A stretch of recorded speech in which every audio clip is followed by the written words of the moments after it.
Hey guys, and welcome back to the channel. How did you guys enjoy that intro? Can you believe that was all filmed on the R5 handheld? Of course, with a little bit of help from Warp Stabilizer. But I thought it was a pretty epic intro from our time at Villa Nagu. Last week, Ver and I got to go to stay at this really amazing cottage on the west coast of Finland. I don't even know if you can call it a cottage. It was a villa. That place was just beautifully designed, epic location, and we had a fantastic time staying there.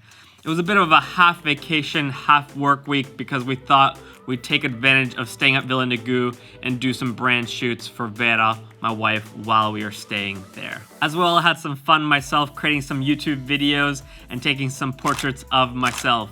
I don't know if you guys seen, but I just released a new video on how to take portraits of yourself. I'll make sure to card it up here so you guys can check it out after this video. But on today's episode, I want to talk about the one lens that I used the entire week while shooting at Villa Nagu, and that is Canon's 28 to 70mm f2.0 RF lens. This guy is a beast.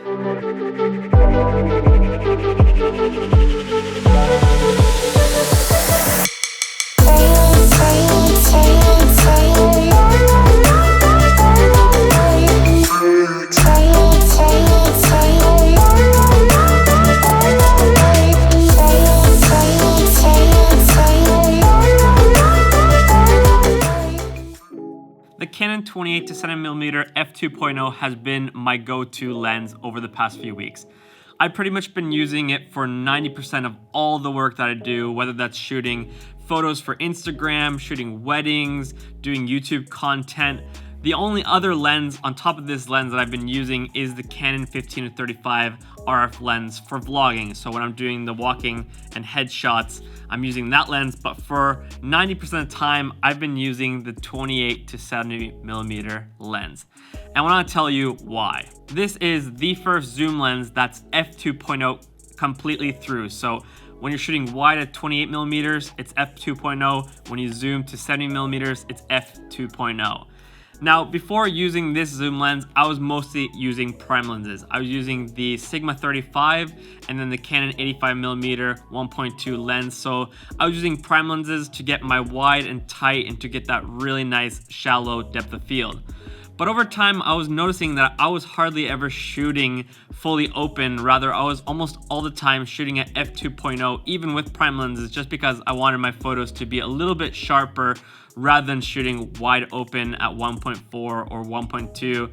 And sometimes, to be honest, the shallow depth of field was just too much. I didn't need that much bokeh. I didn't need that shallow of a depth of field in my work. As well, shooting with a 35 and 85mm, I was often missing out on shooting at 50mm, which is a focal length that I really enjoy shooting portraits at. So when the Canon 28 to 70mm f2.0 came out, I was really curious to see, would this become my go-to lens for everything? And it definitely has. You know, I can shoot my wide shots at 28mm, there's not too much distortion there. I have it at f2.0, so I get that nice depth of field.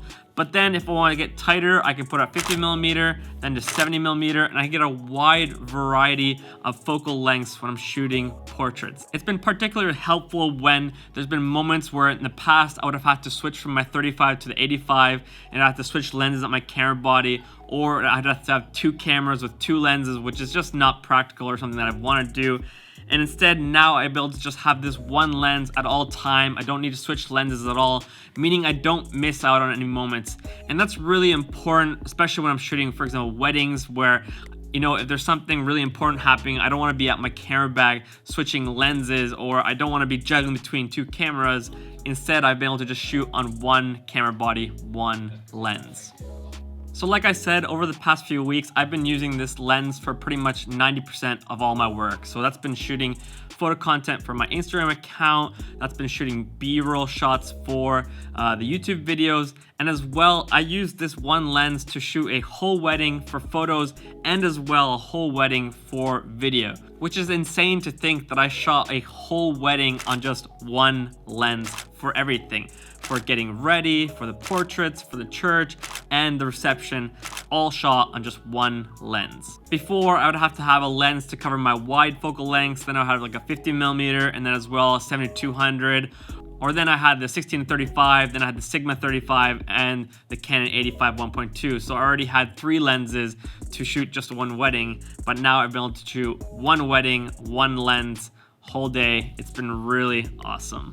So this lens really is the all-in-one package. You only need to buy one lens and you can pretty much shoot everything you need, unless you're some animal photographer, for example, and need some super crazy telephoto. But in general, for lifestyle photos and the kind of work that I do, the 28-70mm has been fantastic. Now, my only criticisms for this lens and things that I find are annoying are the size and the price. I think that might be something that for many people could be a deterrent into why they wouldn't get the 28-70mm lens. But for myself, being a Canon shooter and shooting with mirrorless cameras, I've actually gotten used to the RF lenses, and most of Canon's RF lenses are actually quite huge. The 15-35 is huge, the 85mm is huge, and the 28-70mm is huge. So it definitely is something you do have to get used to, because this lens alone weighs over 3 pounds, so it does get heavy. And for the price of this lens is $3,000 right now, which is a lot of money. But I can justify investing $3,000 into one lens that will basically replace all my other lenses. So instead of having 2 or 3 different lenses that maybe cost anywhere from $1,000 to $1,500, I can just sell all those lenses and not use them. And instead, I can just use one lens and pay $3,000 for that. So yes, it is a very costly lens. It is quite big and heavy, but I think you can get over it and realize that it's worth the investment, especially when you can just pay for one lens and use one lens all the time.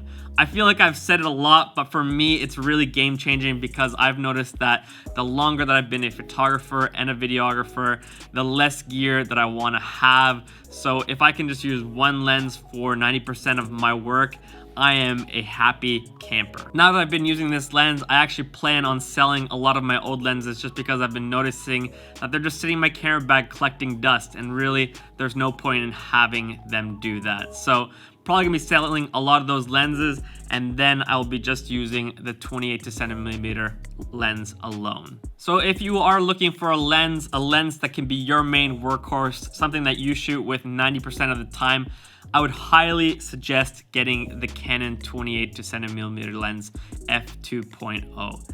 Dang, that lens's name is very hard to say. I don't know about you guys, but it's always hard to say 28mm to 70mm f2.0. But yeah, if you're interested in this lens, I would highly suggest checking it out. Maybe try renting it first just to see if it's a good fit for you. It doesn't cost too much to rent a lens. And then if you notice that you really enjoy using the lens, then go out and buy it and invest getting that lens. All right, guys, hopefully you've enjoyed this quick review of the Canon 28-70mm f2.0 lens. At the end of this week's episode, I want to give a quick shout out to this episode's sponsor, and that's actually Skillshare.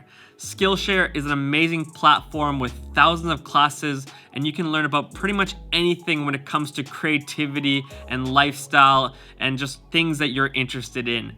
And talking about this lens and shooting portraits, if learning about portrait photography is something you're interested in, I actually myself have a course on Skillshare on how to nail portraits. Now, this course is from a wedding perspective, but all the principles, whether it comes to composition, posing, lighting, the gear that you need to shoot portraits, it can be just taken into any sphere of portrait photography. So if you're interested in checking that out, the first 1,000 people to click the link will get access to a free trial of Skillshare Premium, meaning you can check out my course for free and enjoy and learn from that.